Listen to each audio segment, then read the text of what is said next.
Salam. Prosper people, I grow, I go, I glorify. Present anointed people, I grow, I go, I glorify. Deklarasikan bagaimana keadaan saudara hari ini.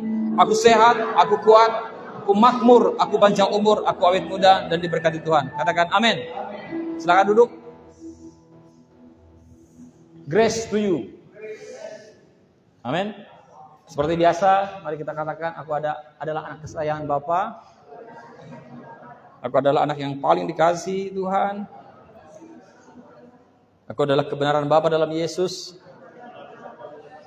Dan aku adalah orang yang sudah dibenarkan karena imanku kepada Yesus.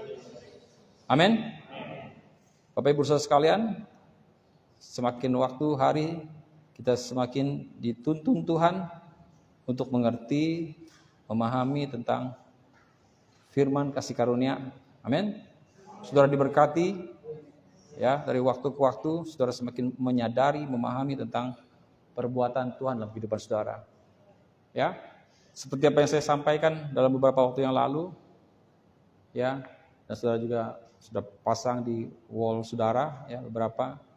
Bapak Ibu hampir tiap minggu mungkin ya Pak Ipur ada posting video-video khotbah saya di Facebook BP Kasongan. Tolong saudara bisa bantu agar Facebook kita bisa berkembang ya. Hanya ada 25 subscriber masih. Kalau saudara belum menjadi belum subscribe ya. Belum menjadi subscriber, tolong dipencet.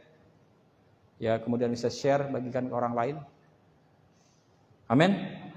Saya percaya pasti orang-orang akan diberkati dengan khotbah-khotbah yang saya sampaikan. Ya. Oke, jadi kadang kita mengabaikan orang yang tidak terkenal, padahal orang yang tidak terkenal itu mungkin khotbahnya lebih baik. Juga baik gitu kan? Kita hanya dengan orang-orang yang terkenal, betul?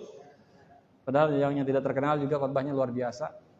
Amin. Nah makanya kita bikin, siapa tahu ya kita berdoa juga oleh Tuhan juga yang membuat semuanya itu bisa menjadi pilar.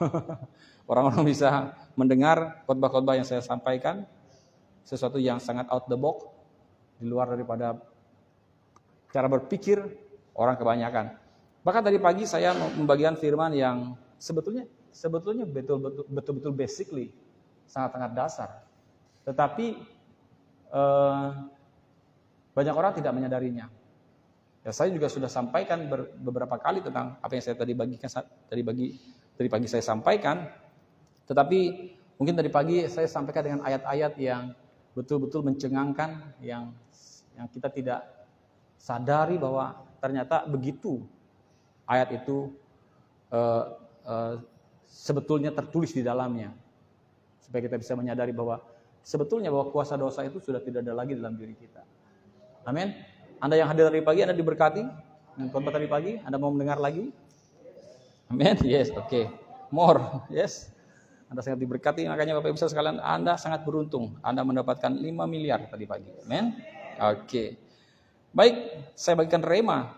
Nah, apa yang saya sampaikan, quotes yang saya sampaikan beberapa waktu kemarin adalah, apa yang kau sadari tentang dirimu, maka itulah yang akan menguasai dirimu. Karena firman Tuhan juga mengatakan demikian, apa yang kau perhitungkan tentang dirimu, maka demikianlah engkau. Itu ada ayatnya. Sebagaimana kau memperhitungkan dirimu, demikianlah engkau. Sebagaimana engkau memandang dirimu, demikianlah engkau. Kalau engkau memandang dirimu sebagai orang yang lemah, maka engkau akan menjadi lemah. Kalau kau memandang dirimu adalah orang yang lagi ngantuk, maka engkau akan semakin ngantuk. Karena saya ada lihat mata-mata yang ngantuk ya. Maka jika kau memandang dirimu sebagai orang yang sakitan, kalau kau sakit. Kalau kau memandang dirimu sebagai orang yang memiliki keturunan orang diabetes, maka kau akan kena penyakit diabetes. Apa saja, ya? Kita itu hidup di dalam iman itu adalah suatu kehidupan yang menolak kenyataan. Itu hidup dalam iman. Iya kan? Orang hidup dalam iman itu kan orang yang menolak kenyataan kan? Maksudnya, ya kalau kamu memang sakit, kenyataannya hidup dalam iman, saya sembuh, saya sehat. Kan menolak kenyataan kan? Betul nggak? Kalau kau lahir dari keluarga yang miskin, kenyataannya kau lahir keluarga miskin, tapi kau tolak itu bahwa aku akan pasti diberkati, berhasil. Nah itu hidup dalam iman itu seperti itu. Nah itulah yang harus kita lihat. Ya sama dengan hidup dalam iman itu adalah kehidupan menolak kenyataan seperti ini. Firman Tuhan mengatakan bahwa kita ini adalah orang yang jatuh dalam dosa. Tapi firman Tuhan juga mengatakan bahwa kita adalah orang yang sudah dibenarkan. Nah sehingga saya katakan, jikalau engkau terus menyadari dirimu sebagai orang yang berdosa, maka engkau akan terus berbuat dosa. Tapi jikalau engkau terus menyadari dirimu sebagai orang yang sudah dibenarkan oleh Tuhan Yesus, maka engkau akan terus berbuat benar. Kenapa enggak saya tulis? Tetapi jikalau engkau terus menyadari dirimu sebagai orang benar. Kalau kita sebut sebagai orang benar itu agak susah diterima oleh orang-orang di luar sana. Kalau kita dalam gereja ini biasa aja mendengarnya, ya. Makanya saya buat kalimatnya, jikalau engkau terus menyadari dirimu sebagai orang yang sudah dibenarkan, garis bawahi, sudah dibenarkan oleh Tuhan Yesus, maka engkau akan terus berbuat benar. Tapi sebetulnya memang betul, saudara dan saya itu adalah orang yang benar, ya, orang benar. Nah tapi kalau orang di luar sana akan susah untuk melihat, menyadari itu, ya. Bapak Ibu Saudara sekalian, kalau kita membuka firman Tuhan dalam firman tuntunan kita dalam Hakim-Hakim pasal 6 ayat yang ke-12. Hakim-Hakim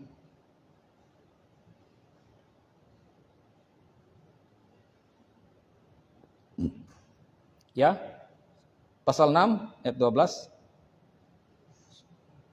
Sudah dapat? Ya. Silakan dibaca. 1, 2, 3. Dan berfirman kepadanya demikian, Tuhan menyertai engkau, ya pahlawan yang gagah berani. Siapa yang dimaksudkan pahlawan yang gagah berani ini? Dia adalah Gideon. Oke, Bapak Ibu, dia adalah Gideon.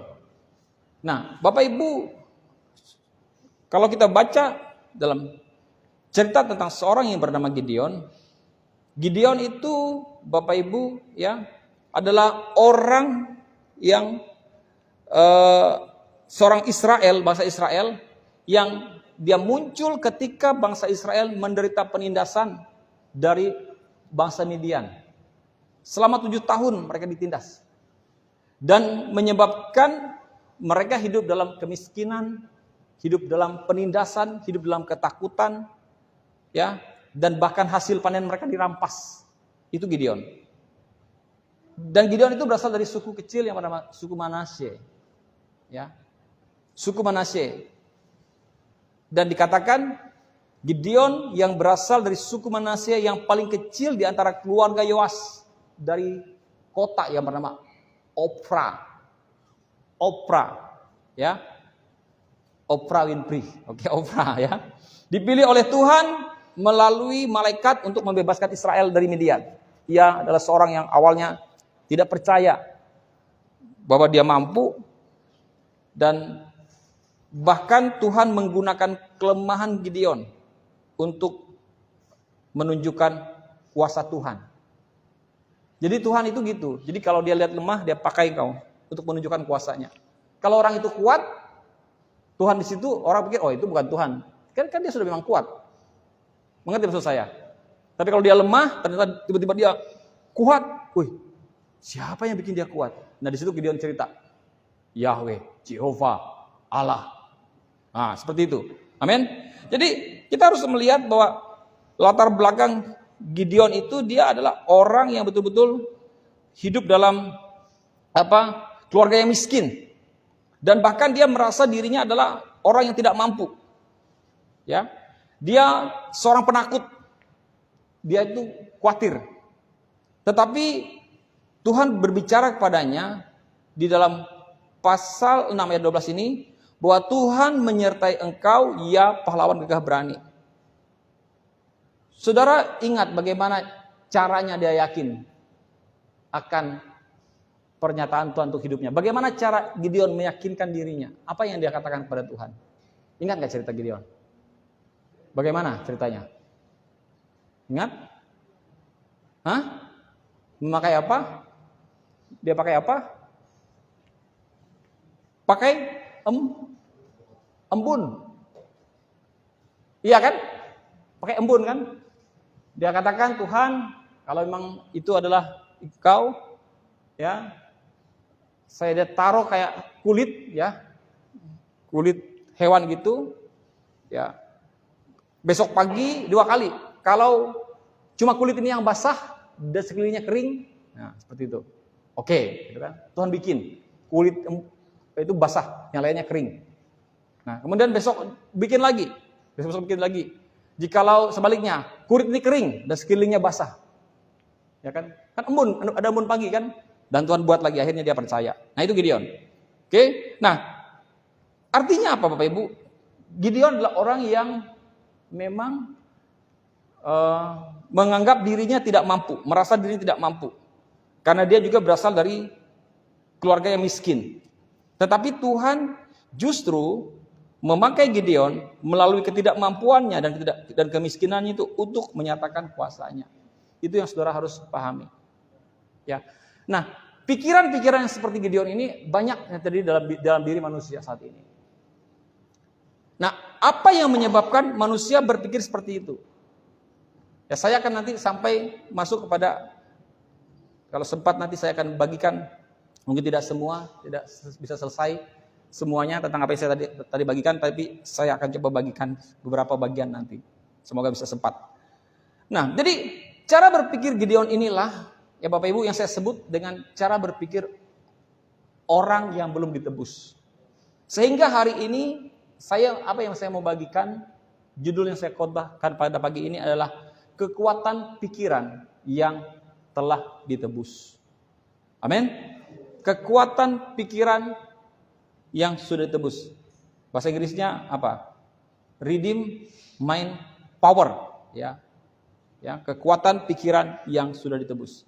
Nah, kita buka Filipi 4 ayat 8. Filipi 4 ayat 8. Kita baca sama-sama.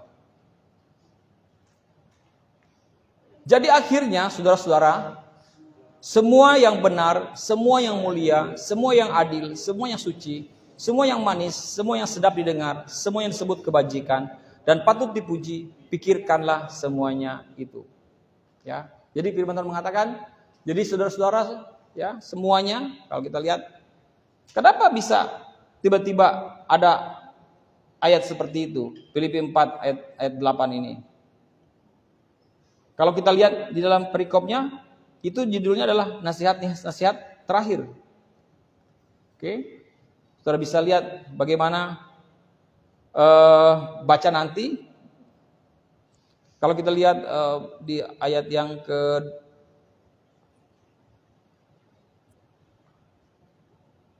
keempat.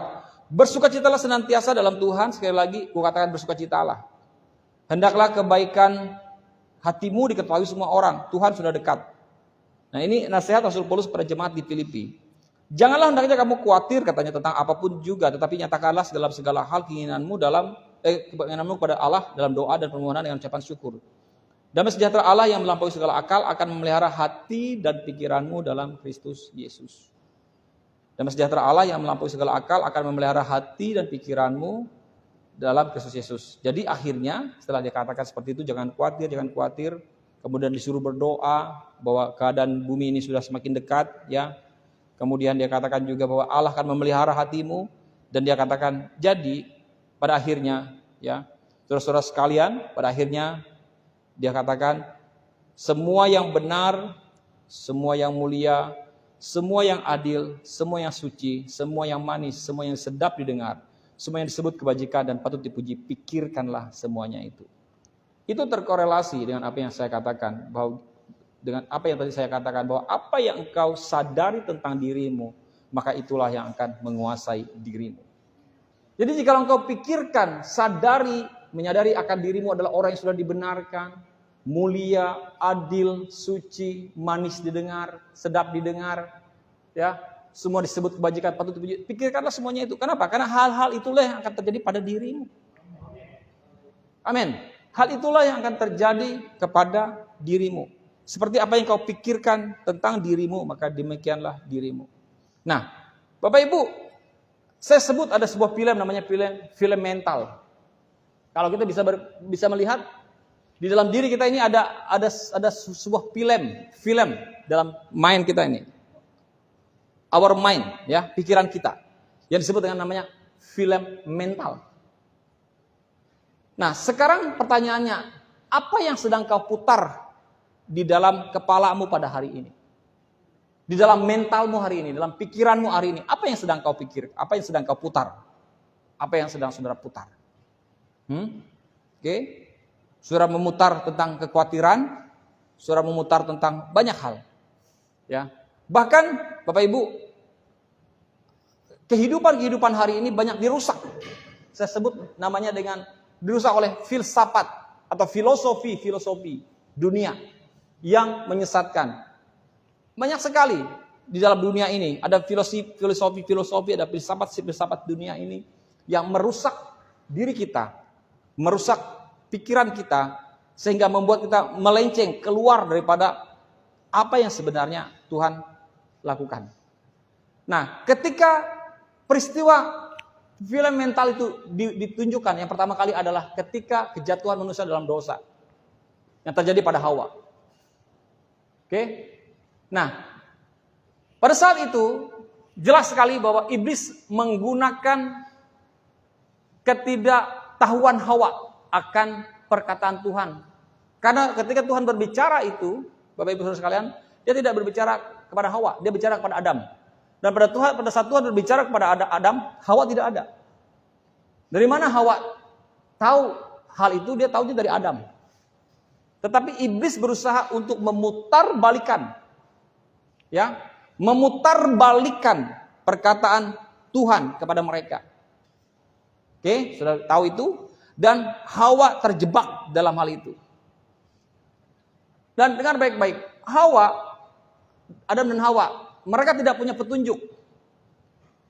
Mereka tidak punya petunjuk bagaimana how to love God, bagaimana caranya mengasihi Tuhan, bagaimana Tuhan sesungguhnya. Mereka tiba-tiba saja menjadi manusia, diciptakan menjadi manusia, dan Tuhan menaruh mereka di dalam sebuah taman dan menaruh sebuah kehendak yang namanya kehendak bebas.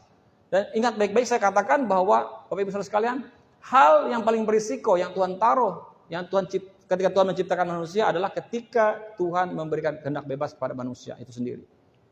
Karena apa? Karena resikonya adalah yang diciptakan menolak penciptanya. Itu yang terjadi. Nah, akhirnya apa yang terjadi? Kita lihat bahwa pikiran manusia menjadi hidup dalam sebuah pikiran yang dikendalikan oleh iblis, bukan lagi dikendalikan oleh manusia itu sendiri. Dan cara kerja iblis itu terus bekerja sampai hari ini. Bagaimana dia terus memutarbalikkan kebenaran firman Tuhan. Dia putarbalikkan kebenaran firman Tuhan. Dia pakai segala sesuatu dengan daya upaya untuk memutarbalikkan, untuk menunjukkan pada saudara bahwa kamu seperti ini, keadaanmu seperti ini. Bahkan mungkin dia tidak memakai firman Tuhan, mungkin dia memakai suatu filsafat, kata-kata hikmat yang dipakai oleh manusia, yang sebetulnya itu tidak sesuai dengan firman Tuhan. Salah satu contohnya, hidup itu seperti dunia berputar, kadang di atas, kadang di bawah. Itu kan filsafat dunia, bukan firman Tuhan. Dan iblis pakai itu, sehingga akhirnya ketika orang berada dalam keadaan di bawah, dia pasrah. Ya, mungkin saat ini adalah keadaan saya memang sedang berada di bawah. Padahal Tuhan tidak mengatakan seperti itu. Firman Tuhan mengatakan bahwa engkau semakin naik tidak menjadi turun. Engkau akan menjadi kepala dan bukan ekor. Itu firman Tuhan mengatakan. Tetapi filsafat dunia membuat kita seperti itu. Dan itu salah kerja iblis. Makanya hari ini saya mengajak saudara untuk keluar dari pikiran yang dikungkung, dikendalikan oleh kuasa setan. Makanya saya katakan ada sebuah film mental dalam pikiranmu. Sebagaimana engkau melihat tentang dirimu, demikianlah engkau. Dan apakah engkau sedang memutar film itu atau tidak? Dan saya mengajak saudara hari ini untuk hidup dalam pikiran yang sudah ditebus.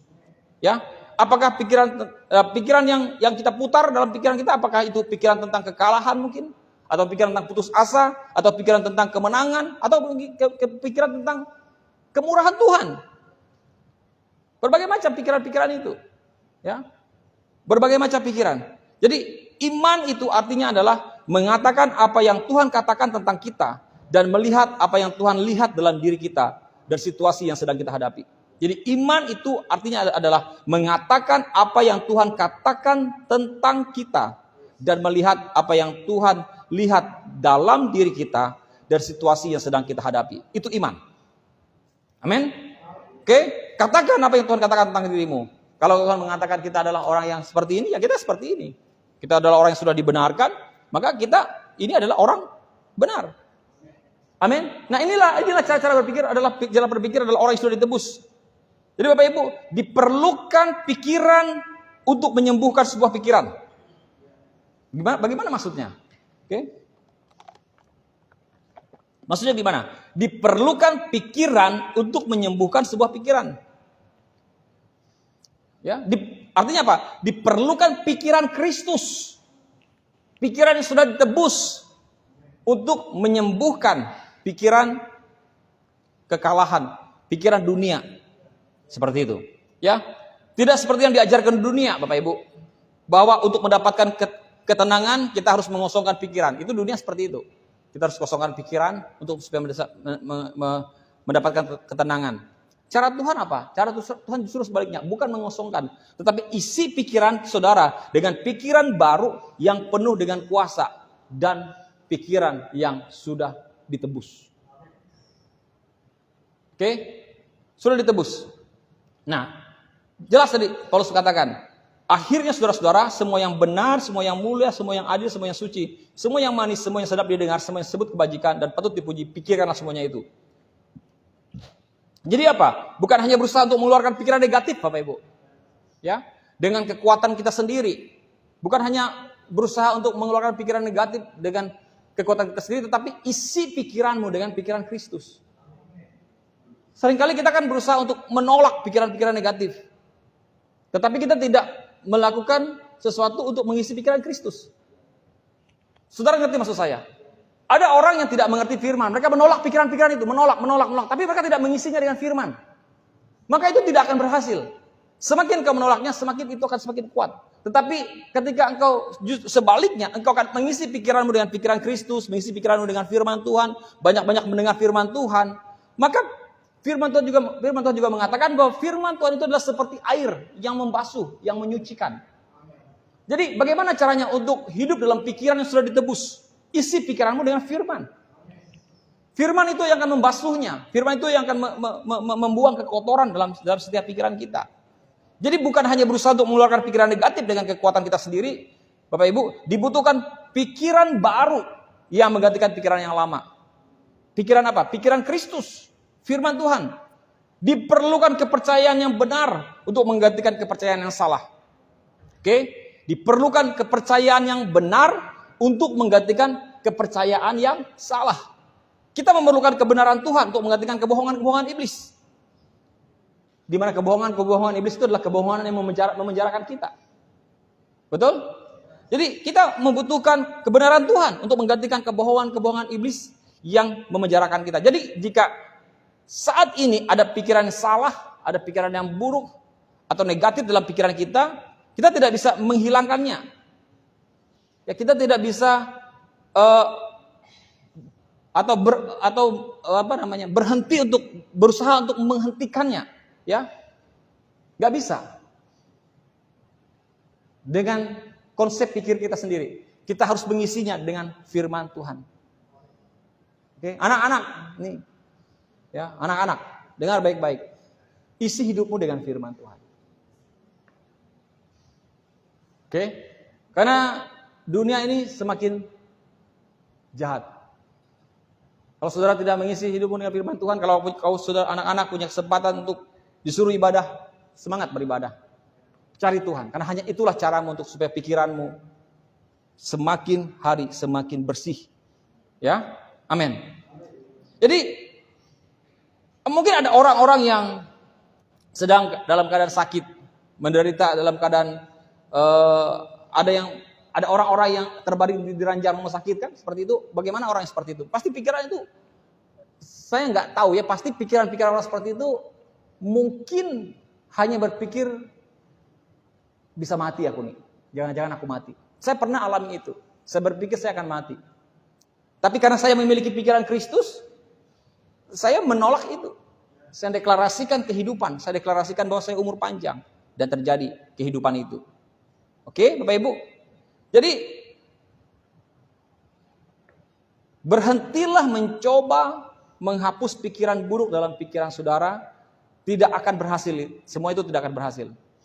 Saudara akan berusaha untuk menghilangkan pikiran buruk, rasa takut, trauma dalam pikiranmu.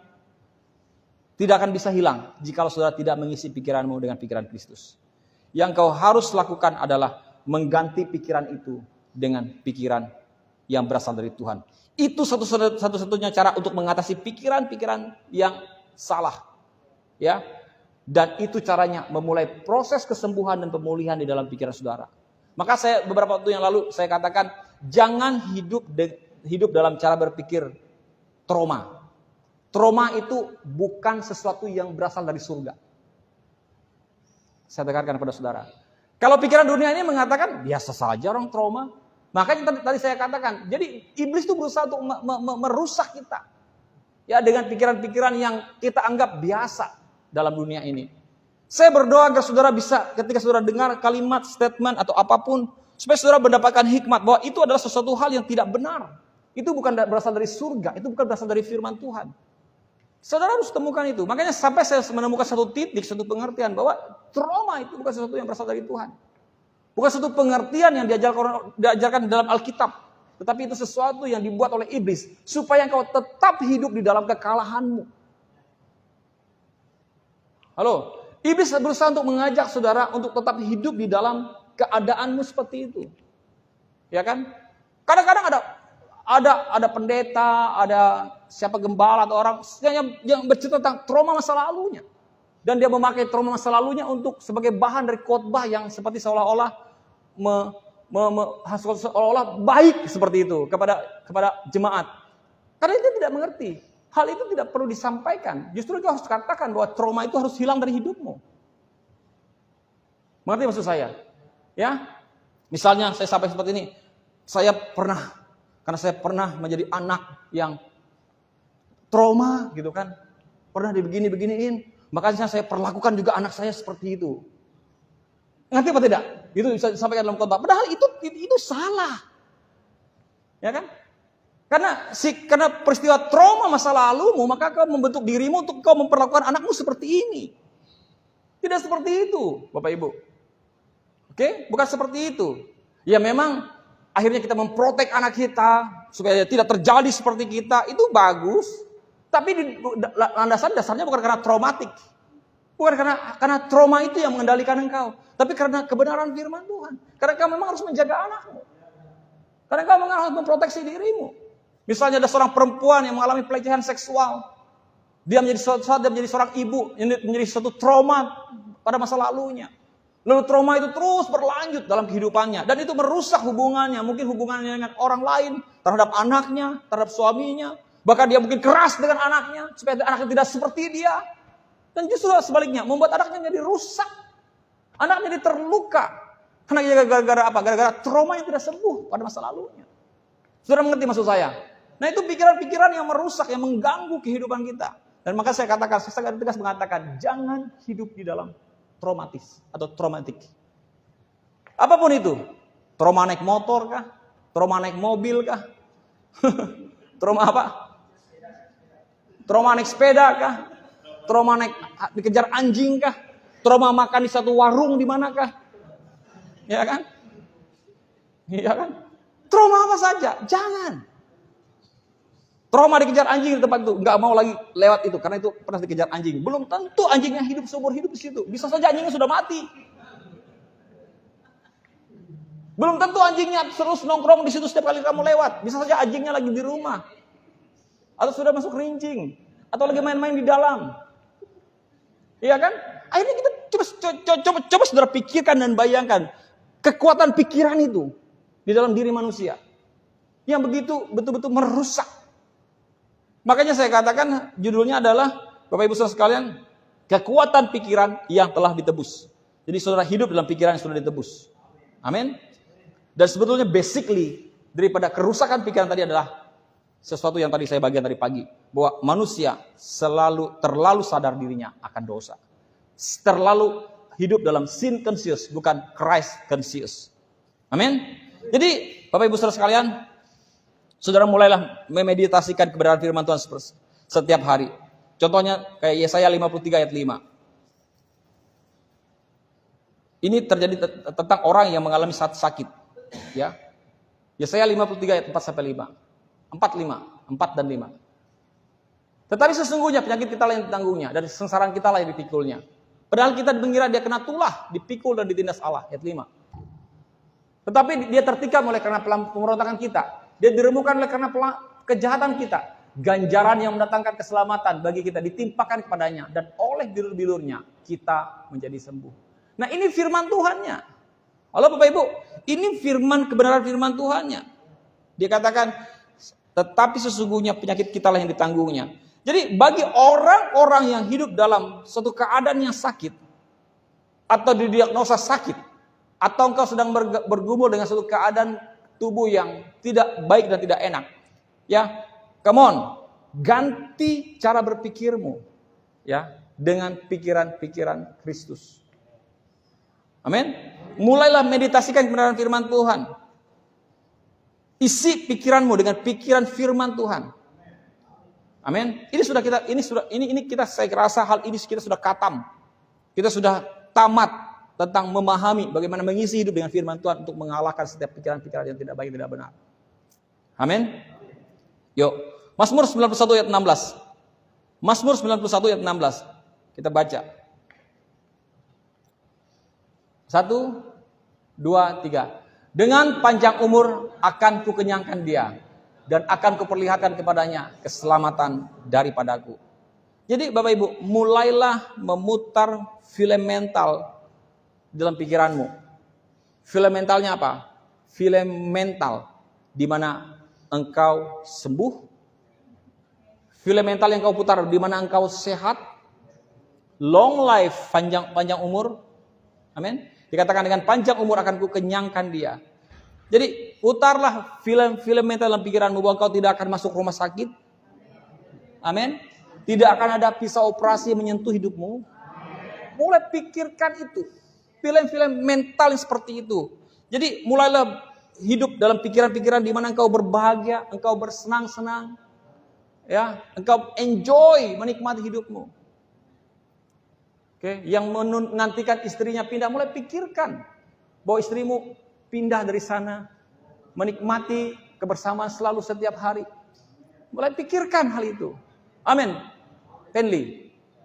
Amin, Dedi. 2 orang ini Bapak Ibu. Dini fokus pada Penli, nggak tahu ada di belakang sana 1 orang Dini. Iya. Pikirkan itu.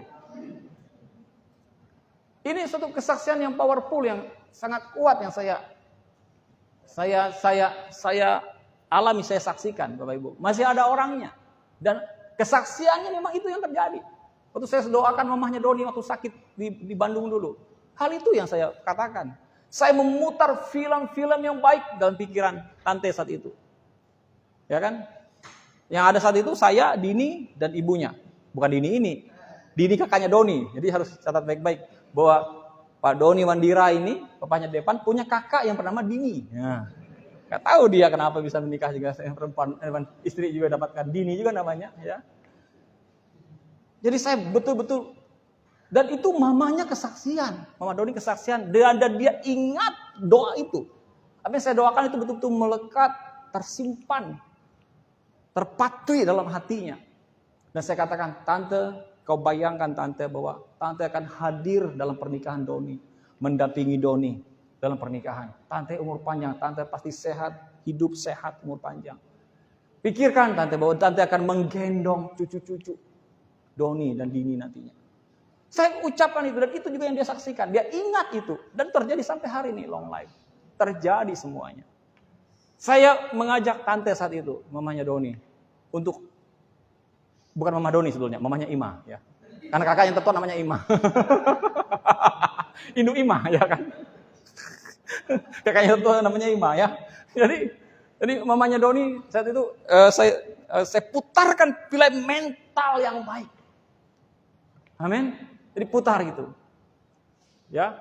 Kalau saudara merindukan satu apa saja, mungkin jabatan, berkat atau kebahagiaan atau apa saja, berhasilan, anak-anak juga, pikirkan itu.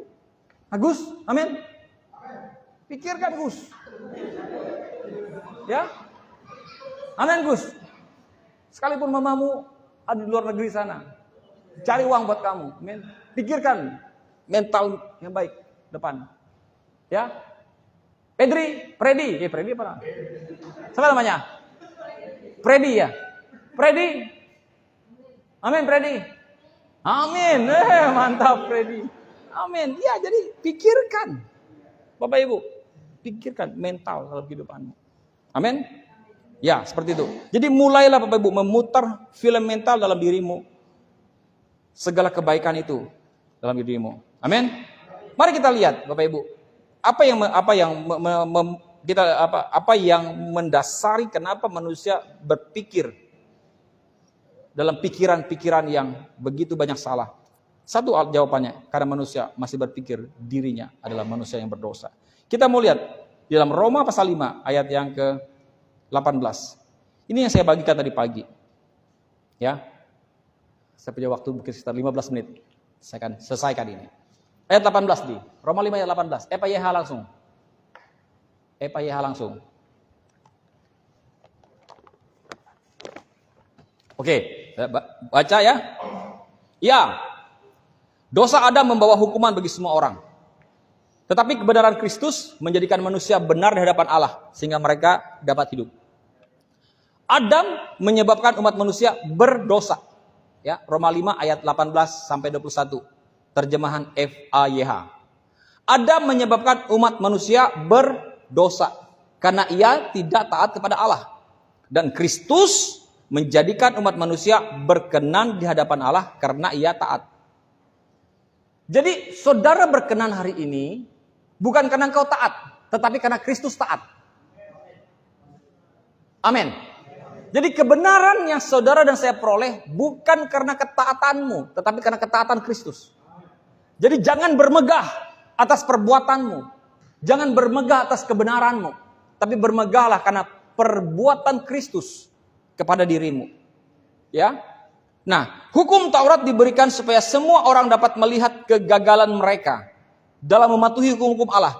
Tetapi makin kita melihat keadaan kita yang penuh dosa, makin tampak betapa melimpahnya kemurahan Allah dalam mengampuni kita. Oke? Jadi saudara perhatikan, hukum Taurat diberikan kepada semua orang, ya, supaya semua orang dapat melihat kegagalan mereka. Jadi ada hukum diberikan supaya orang melihat bahwa mereka gagal. Jadi hukum diberikan bukan untuk menunjukkan bahwa engkau adalah orang benar, tapi menunjukkan bahwa engkau adalah orang yang salah. Oke? Hukum Taurat tidak menggiring kepada engkau untuk hidup benar, tapi hukum Taurat justru menunjukkan kepadamu bahwa betapa bersalahnya engkau. Betapa berdosanya hidupmu. Itu hukum Taurat. Oke? Hukum Taurat suci, hukum Taurat benar, tapi dia tidak membawa saudara kepada hidup dalam kebenaran. Tapi justru semakin menunjukkan, semakin membuka, semakin memperbesar penglihatanmu bahwa engkau adalah orang yang berdosa. Dan pasti gagal. Itu hukum Taurat. Ya. Tetapi katanya, makin kita melihat keadaan kita yang penuh dosa tadi, semakin kau melihat dirimu kan penuh dosa, oke? Makin tampak betapa melimpahnya kemurahan Allah dalam mengampuni kita. Jadi ketika kita melihat, karena kita sudah cermin, kita bercermin pada hukum Taurat, waduh, saya betapa berdosanya saya, betapa bersalahnya saya nggak bisa diselamatkan seperti ini. Nah terus apa yang akan terjadi setelah itu? Itu akan membawa kita untuk bertanya, bagaimana caranya supaya saya tidak seperti ini terus?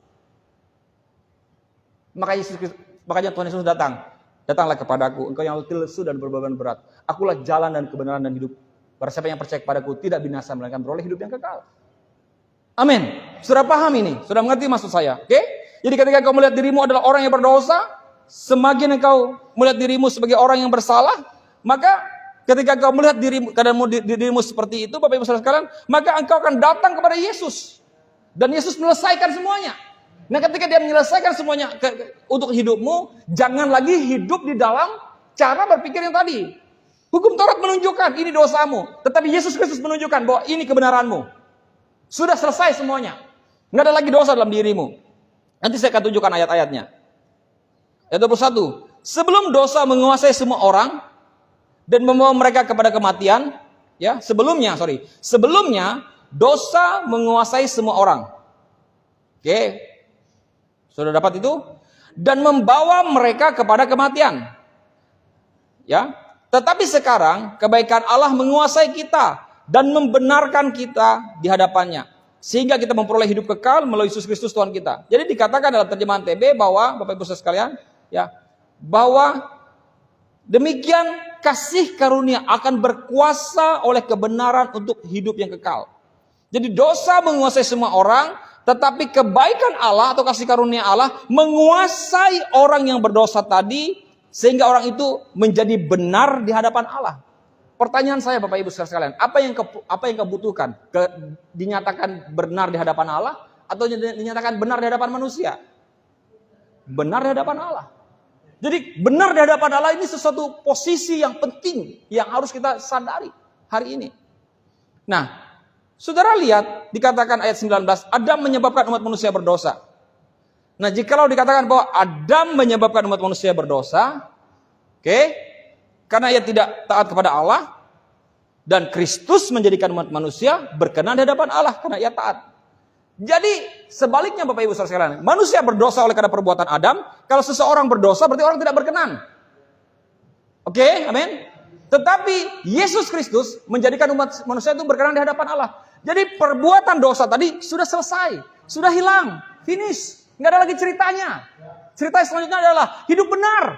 Dibenarkan Tuhan. Sudah selesai perbuatan ini.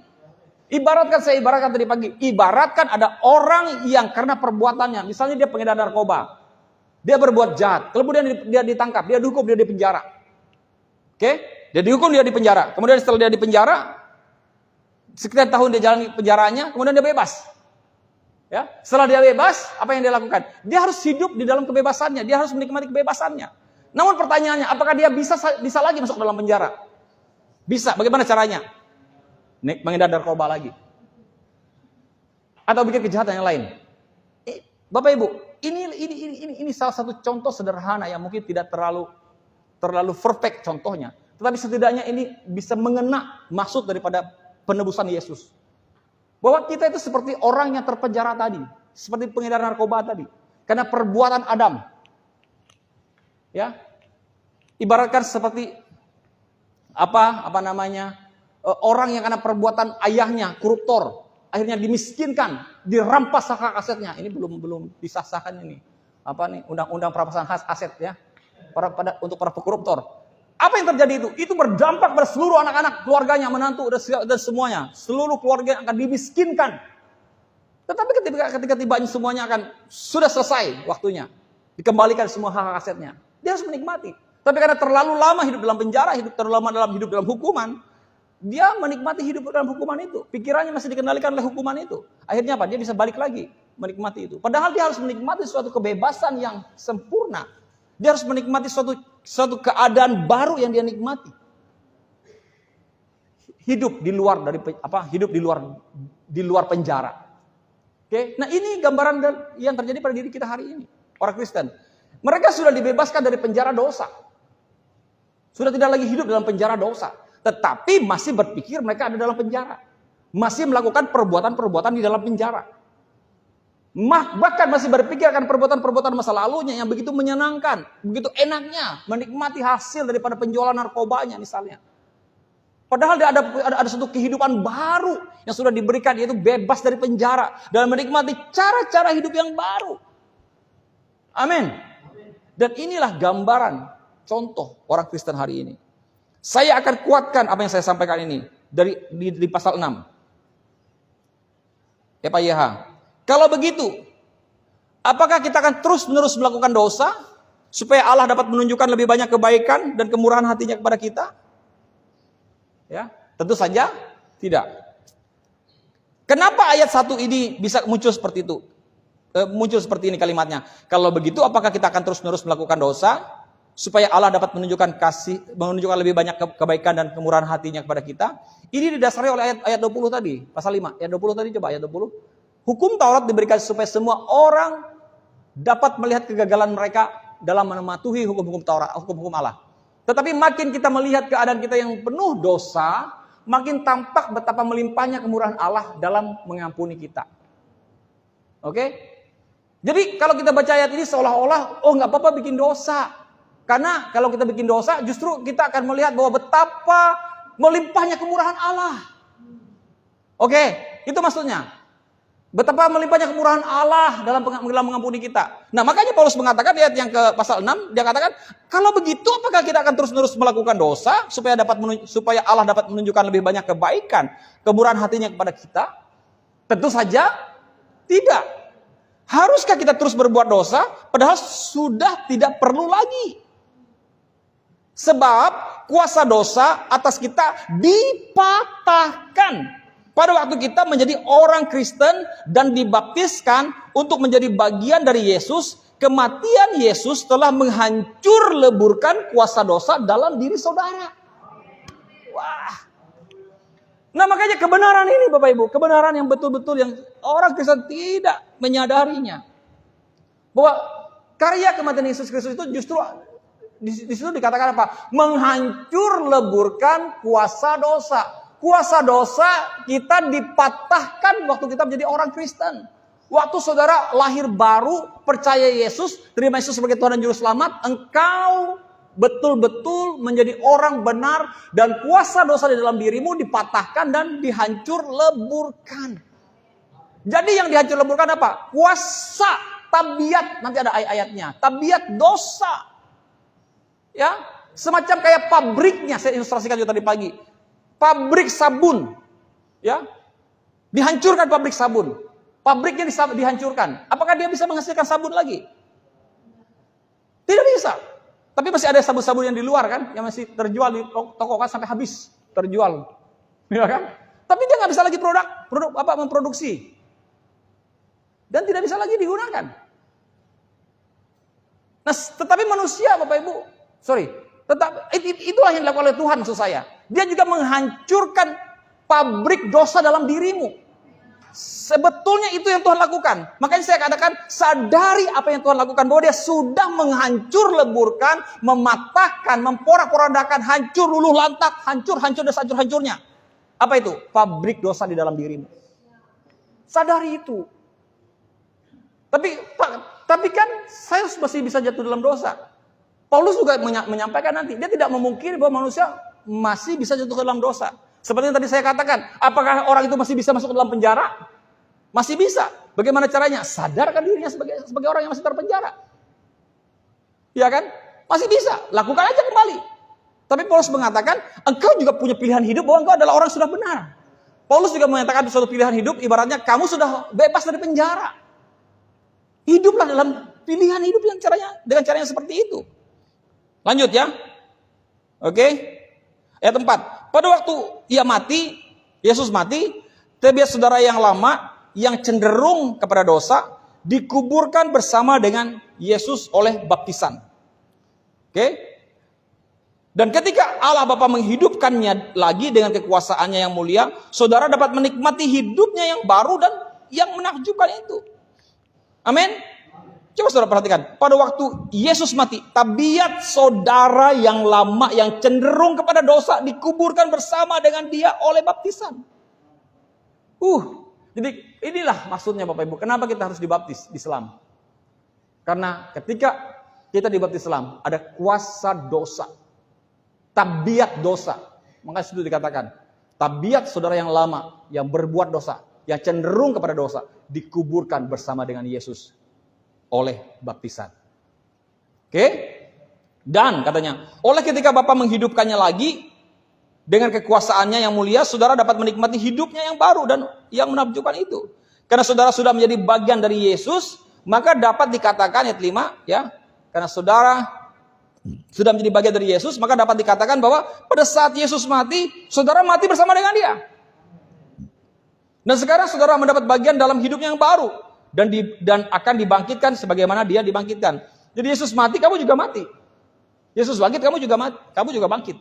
Yesus hidup, kamu juga hidup. Dan hidupnya disebut dengan hidup yang baru. Amin. 6. Keinginan-keinginan jahat yang dahulu ada pada saudara telah dipakukan pada salib bersama dengan dia.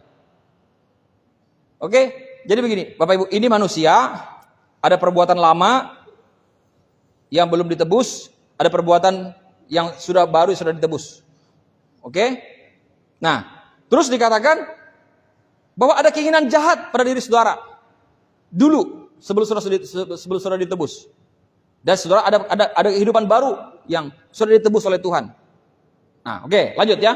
Keinginan-keinginan jahat yang dahulu ada pada saudara telah dipakukan pada salib bersama dengan Yesus. Bagian saudara yang cenderung kepada dosa itu telah dikalahkan dan dilumpuhkan. Oke, amin.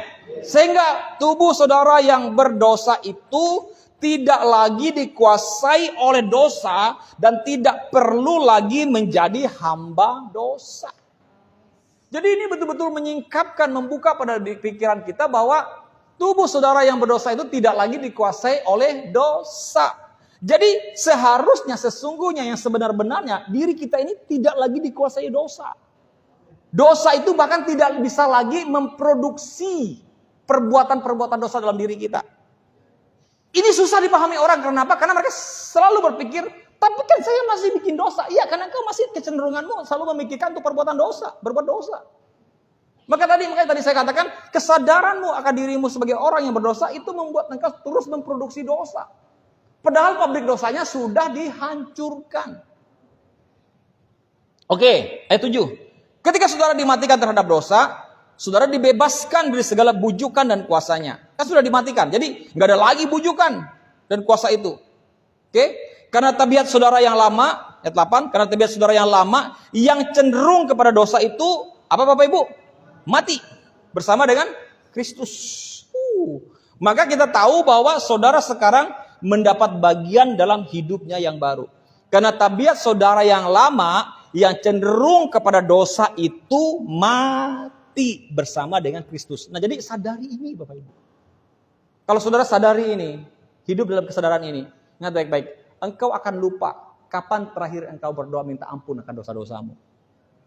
Karena apa? Karena engkau berpikir engkau bukan manusia yang berdosa lagi, orang yang sudah dibenarkan. Kalau kita berpikir benar, maka kita akan terus berbuat benar. Ya, dan kita tidak berfokus pada perbuatan dosa. Maka kita tahu bahwa saudara sekarang mendapat bagian dalam hidupnya yang baru. Ayat 9. Kristus bangkit dari antara orang mati dan tidak akan mati lagi. Oke, kematian tidak lagi berkuasa atas Yesus. Kalau kematian tidak berkuasa lagi atas Yesus, dan sedangkan saudara adalah orang yang juga mati bersama Yesus, berarti juga kematian tidak berkuasa lagi atas hidup saudara. Amin. Ayat 10. Ia mati satu kali untuk mengakhiri kuasa dosa untuk selama-lamanya. Tetapi sekarang ia hidup kekal dalam persekutuan dengan Allah. Jadi makanya saya katakan Bapak Ibu, bahwa jikalau kita masih berpikir bahwa kita masih hidup dalam kuasa dosa, sebagai manusia yang berdosa, maka kita melecehkan atau tidak menghargai karya Kristus. Dikatakan bahwa ia mati satu kali untuk mengakhiri kuasa dosa untuk selama-lamanya. Jadi ini Bapak Ibu ya, saya terus berulang-ulang, susah untuk membuat orang-orang di luar sana untuk memahami hal ini karena mereka juga terlalu lama untuk hidup dalam sandarkan dosa. Tapi saya percaya, susah bagi kita, tapi kalau Tuhan bekerja tidak akan susah. Amin. Kalau Tuhan bekerja akan menyingkapkan. Saya percaya ini memang saat-saat di mana berita grace kasih karunia ini sedang gencar-gencarnya diberitakan. Saya percaya Tuhan membukakan pikiran-pikiran orang yang mulai menyadari akan karya Tuhan. Bahwa dia tidak lagi sebagai manusia yang berdosa. Ya 11. Kita baca sama-sama. 1, 2, 3. Jadi anggaplah tabiat saudara yang lama itu sudah mati. Dan tidak lagi berada di bawah pengaruh dosa. Hiduplah bagi Allah dengan perantara Yesus Kristus Tuhan kita. Ketika dia mengatakan, jadi anggaplah tabiat saudara yang lama itu sudah mati. Dalam terjemahan TB-nya mengatakan demikianlah hendaknya kamu memandangnya. TB-nya demikianlah hendaknya kamu memandangnya. Artinya apa? Sadarilah bahwa dosa tidak lagi berkuasa dalam dirimu. Sadarilah bahwa engkau tidak lagi berada di bawah pengaruh dosa. Sadari itu. Ayat 11. Ya Pak YH. Jadi anggaplah tabiat saudara yang lama itu sudah mati dan tidak lagi berada di bawah pengaruh dosa. Hiduplah bagi Allah dengan perantaraan Yesus Kristus Tuhan kita. Ayat 12. Jangan biarkan diri saudara yang lemah itu dikuasai lagi oleh dosa. janganlah menyerah kepadanya dengan menuruti keinginannya. Ingat, ayat 12 ini, ayat 13 ini, ya. Ayat 12-13 ini adalah ayat. Kita baca aja ayat 12-13. Jangan biarkan diri saudara yang lemah itu dikuasai lagi oleh dosa. Janganlah menyerah kepadanya dengan menuruti keinginannya. Jangan biarkan satupun dari anggota tubuh saudara diperalat oleh kejahatan untuk berbuat dosa. Melainkan serahkanlah diri saudara sebulat-bulatnya kepada Allah. Sebab saudara telah dihidupkan dari kematian. Dan saudara ingin supaya dijadikan alat dalam tangan Allah bagi maksud-maksud yang baik. Jadi ayat 12 ayat 13 ini ketika dia mengatakan jangan biarkan. Itu maksudnya apa? Paulus tidak memungkiri bahwa manusia itu masih bisa berbuat dosa. Saudara mengerti maksud saya? Jadi Paulus itu menjelaskan bahwa karya Kristus itu seperti ini. Dia menebus engkau, dia membenarkan engkau, kuasa dosa sudah nggak ada lagi. Tetapi dia juga tidak memungkiri juga bahwa manusia itu masih bisa jatuh. Oke? Makanya dia katakan jangan biarkan diri saudara yang lemah itu dikuasai lagi oleh dosa. Jangan biarkan. Artinya apa? Kemampuan manusia untuk bisa jatuh dalam dosa, dikuasai oleh dosa masih bisa. Tetapi bagaimana caranya supaya kuasa dosa itu tidak lagi berkuasa atas dirimu? Hidup dalam kesadaran tadi.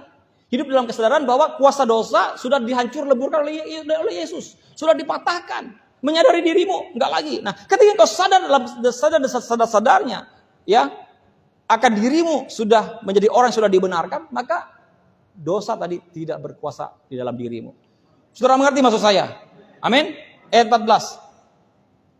1, 2, 3. Kita baca sama-sama. 1, 2, 3. Dosa tidak perlu lagi menguasai saudara. Sebab sekarang saudara tidak lagi terikat oleh hukum Taurat sebagai hamba dosa. Melainkan telah bebas di dalam kasih dan kemurahan Allah. Wow. Coba lihat. Dosa tidak perlu lagi menguasai saudara. Amin. Sebab sekarang saudara tidak lagi terikat oleh hukum Taurat sebagai hamba dosa. Jadi disitulah peran free will, kehendak bebas dalam diri saudara, dalam diri saudara dan saya. Free will menentukan, memutuskan apakah engkau menjadi orang yang sin conscious, sadar akan dosa, atau righteous conscious, atau Christ conscious. Sin conscious itu artinya sadar. Sin itu dosa. Apakah kau menjadi orang yang sadar akan dosa, atau righteous conscious? Righteous itu benar. Atau kau menjadi orang yang sadar akan kebenaran? Atau Christ conscious, atau menjadi orang yang sadar akan Kristus. Jadi hiduplah dalam Christ conscious atau righteous conscious. Itu akan membebaskan, memerdekakan hidupmu dari perbuatan-perbuatan dosa. Ya, jadi sebetulnya ini caranya untuk membuat orang tidak jatuh dalam dosa, membuat kita tidak hidup dalam dosa. Bagaimana caranya? Buat aja orang sadar akan Yesus. Buat aja orang menyadari akan kebenaran Tuhan dalam hidupnya. Tidak perlu ditakut-takutin lagi. Kalau ditakut-takutin, bukan kabar baik. Itu justru kabar yang membuat orang merasa bersalah. Manusia itu Bapak Ibu tidak perlu dituduh, ditakut-takutin, diintimidasi akan dosanya. Betul apa tidak?